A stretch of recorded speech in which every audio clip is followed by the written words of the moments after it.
Agora sim, com mais calma, que bom tê-los nesta quarta-feira aqui na CNN Brasil.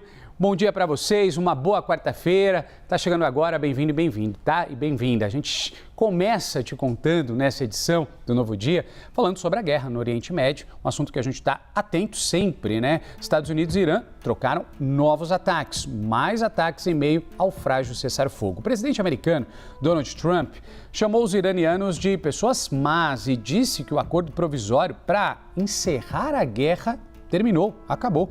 Nosso analista sênior de internacional, Américo Martins, tem mais informações ao vivo de Londres pra gente. Tudo bem, Américo? Bem-vindo ao Novo Dia. Toda vez que a gente fala de novos ataques, escalada de hostilidade, a gente começa a se distanciar cada vez mais, né, da tão sonhada paz, né, em meio a tudo isso que a gente já vem acompanhando. Parece que está difícil chegar num cessar-fogo, parece que está cada vez mais distante realmente um acordo. Bom trabalho para você. Muito obrigado, Renan. Realmente muito difícil toda essa situação. Bom dia para você, bom dia a todos que nos acompanham. Esse é, sem dúvida nenhuma, o mais forte, o mais importante teste a esse cessar-fogo entre Estados Unidos e Irã. Nós temos um acordo provisório de paz que é muito frágil. E essa fragilidade, Renan, ficou muito aparente na noite de ontem e nesta madrugada, por uma série de eventos, tanto do ponto de vista militar como do ponto de vista diplomático.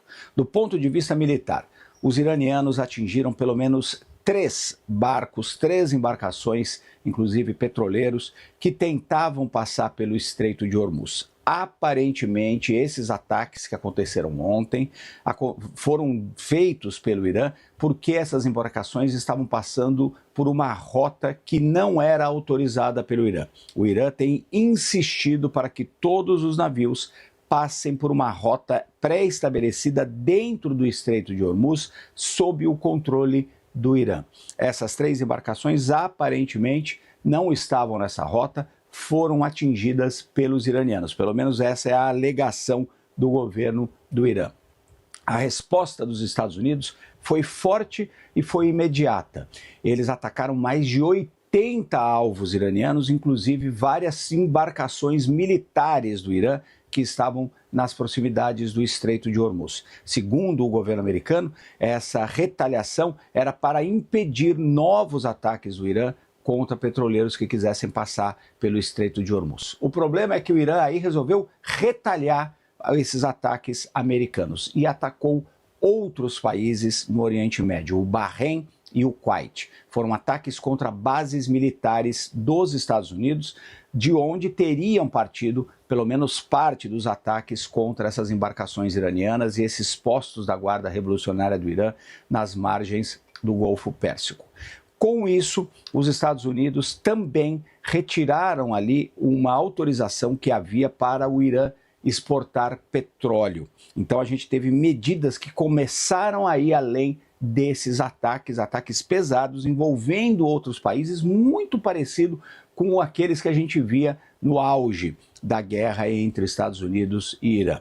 Como os Estados Unidos suspenderam essa autorização para o Irã exportar petróleo, o governo iraniano imediatamente reagiu do ponto de vista diplomático, dizendo que considerava que o memorando de entendimento entre os dois países, esse frágil cessar-fogo, já não valia completamente, porque os Estados Unidos teriam violado essa cláusula de liberar as exportações iranianas, o que é um ponto muito importante para o Irã, porque, é claro, é o motor da economia iraniana. Se eles não puderem exportar petróleo, eles não vão conseguir manter o seu esforço de guerra e de reconstrução do país. Hoje de manhã, agora há pouquinho, o presidente Donald Trump foi além de tudo isso e disse que, do ponto de vista dele, esse cessar-fogo, esse memorando de entendimento simplesmente não valia mais, tinha acabado. Ele, inclusive, disse que a liderança do Irã era uma liderança doente, fez um paralelo entre eles e o câncer, dizendo o seguinte, que a gente sabe como tem que tratar o câncer, tem que extirpar o câncer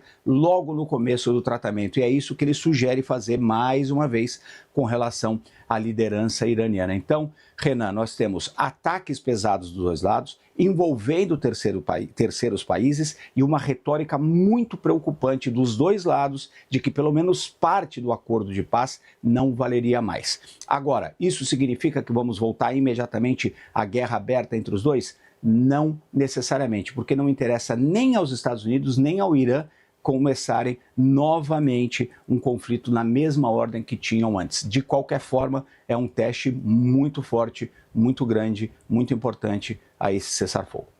Sem dúvida, Américo. E para além disso, eu te pergunto, como é que fica em meio a esses impasses, a essa escalada, em tantas incertezas, o tráfego pelo Estreito de Hormuz após esses últimos ataques na região?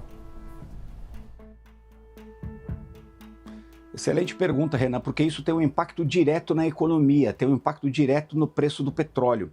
A CNN, que está monitorando de perto o tráfego marítimo ali pelo Estreito de Hormuz, já identificou pelo menos 4 grandes embarcações, petroleiros e também navios que são especializados em carregar gás, que desistiram de cruzar o Estreito de Hormuz, por conta justamente dos ataques iranianos e da volatilidade dessa situação. Então a gente começa a ter já grandes embarcações desistindo de passar pelo Estreito de Hormuz por conta da questão de segurança.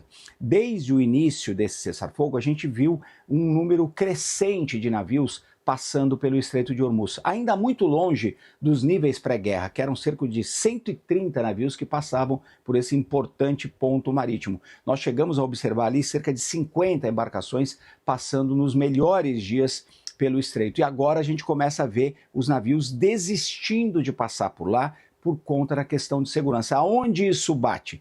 Bate, claro, no preço do petróleo, que já subiu imediatamente, logo depois dos ataques, pelo menos 5%. Pode ser que esse preço volte a se estabilizar, mas é um impacto direto por conta da importância do Estreito de Hormuz para a economia e para a exportação de petróleo. Então a gente vê, Renan, como eu disse, um teste muito sério do ponto de vista militar, do ponto de vista diplomático, com impactos muito sérios na economia. É, de fato, uma situação tensa e muito preocupante sobre a estabilidade da paz e das relações no Oriente Médio.